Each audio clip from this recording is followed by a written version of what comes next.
पिछले भाग में आपने देखा कि किस तरह पांडव कौरवों द्वारा बिछाए हुए जाल को समझ नहीं पाए और एक के बाद एक सब कुछ खोते गए, जिसके बाद अंत में उन्होंने द्रौपदी को भी दांव पर लगा दिया, उसे भी जुए में हार गए। अब देखिए आगे।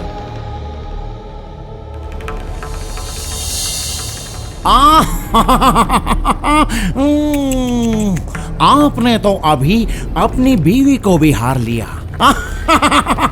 अब क्या करोगे युधिष्ठिर?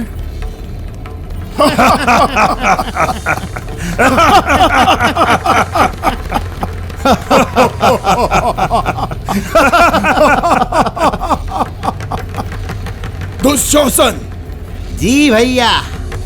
जाकर उस घमंडी द्रौपदी को खींचकर यहाँ लेकर आओ, और अगर वो ना माने तो उस तीखी जुबान वाली को उसके केशों से पकड़कर घसीटते हुए यहाँ तक मेरे समक्ष लेकर आओ। जी भैया। तुम्हारा इतना दुस्साहस कि तुम मेरी आज्ञा के बिना ही इस कक्ष में चले आए। अब मुझे या मेरे भाइयों में से किसी को भी तुमसे इजाजत लेने की जरूरत नहीं है। क्या कहना चाहते हो तुम? तुम्हारे पति युधिष्ठिर ने तुमको जुए में हार दिया है, साथ ही वो खुद को भी दुर्योधन का दास बना चुके हैं। अब तुम हमारी दासी हो। ये तुम क्या कह रहे हो? अब ज्यादा नाटक करना बंद करो और मेरे साथ चलो। नहीं, मैं कहीं नहीं जाऊंगी। जाना तो पड़ेगा ही। नहीं। हाँ। नहीं, मेरे समीप मत आओ दुशासन, तुम्हारे लिए बिल्कुल भी अच्छा नहीं होगा। चल।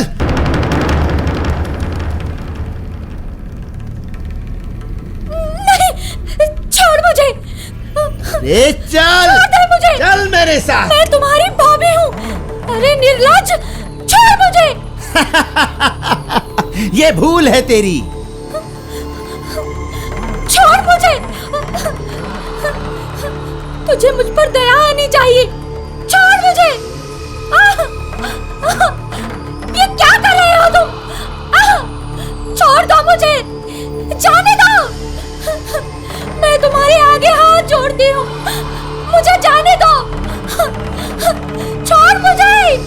अरे निर्लज्ज, दुष्ट, जो तूने मेरे ये केश पकड़े हैं, इसका भुगतान तुझे करना ही पड़ेगा। मैं कहती हूँ छोड़ मुझे। दुशासन द्रौपदी को बाल खींचते हुए लेकर जा रहा है और द्रौपदी दर्द से कराह रही है और खुद को छुड़ाने के लिए दुशासन से भीख मांग रही है। ये लो भैया, मैंने अपनी आज्ञा का पालन किया है। द्रौपदी, अब तुम हमारी दासी हो। आओ, हमारी जांघों पर बैठो। तुम्हारी जीवा नहीं कपकपाई मेरे लिए ऐसे शब्दों का प्रयोग करते हुए। तुम मेरी दासी हो, मैं जो चाहूं तुमसे करवा सकता हूं, और ये बात ध्यान रखना कि दासियां अपने महाराज से जुबान नहीं लड़ाया करती। दुशासन, इसे अभी निर्वस्त्र करो। दुर्योधन, अपनी जुबान पे लगाम लगा। शांत गदाधारी भीम, शांत। अब तुम मेरे दास हो, शांति से बैठ जाओ। दुशासन, इसे अभी निर्वस्त्र करो। तुम सब ये सब बिल्कुल भी सही नहीं कर रहे। इसका हर्जाना तुम सबको भुगतना पड़ेगा। और आप सभी को दिखाई नहीं दे रहा कि किस तरह घर की शोभा की इज्जत तार तार कर रहे हैं ये सभी? क्या आप सभी नेत्रहीन हो चुके हैं?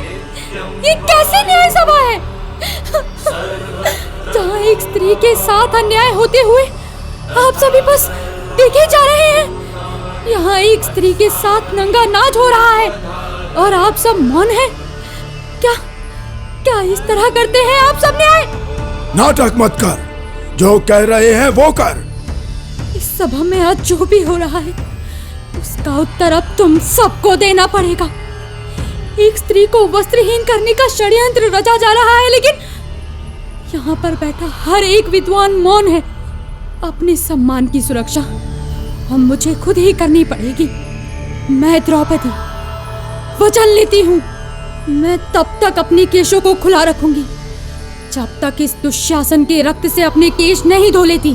मेरे ये खुले हुए केश तुम सबको मेरे इस अपमान की याद दिलाते रहेंगे।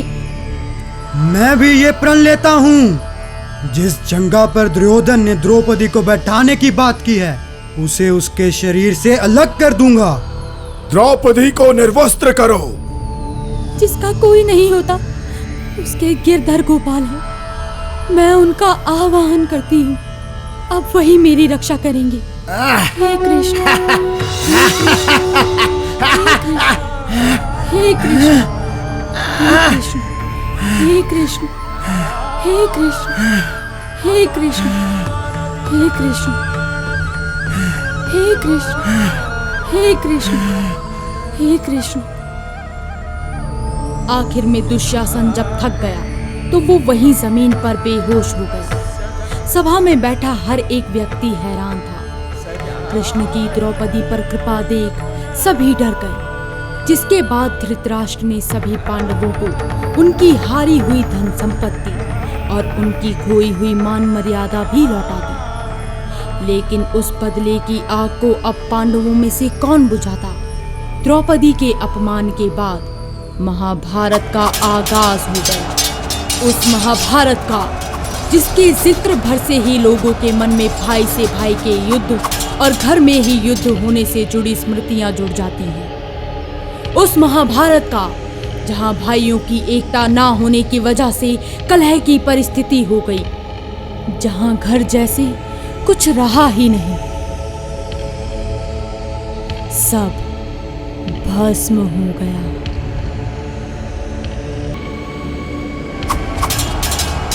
दुशासन, अब देख, मैं तेरे रक्त से द्रौपदी के केस धोऊंगा। दुर्योधन, अब तेरा अंत होगा। तेरे दोनों पैर तेरी जंगा से उखाड़ दूंगा। आज तेरा अंत है।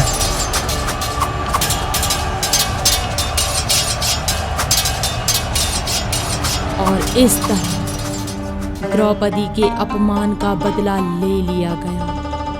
हमेशा से ही कहा गया है कि स्त्री का जहां अपमान होता है वहां कभी भी सुख और शांति नहीं रह सकती। और इसका सबसे बड़ा उदाहरण खुद महाभारत ही है, जहां सिर्फ द्रौपदी के अपमान मात्र से ही महाभारत रच गई। और इसका अंत इतना भयभीत करने वाला था। पांडवों ने युद्ध जीत लिया, जिसके बाद युधिष्ठिर को राजगद्दी पर बैठाया गया। उसके कई वर्षों तक पांडवों ने हस्तिनापुर पर राज किया।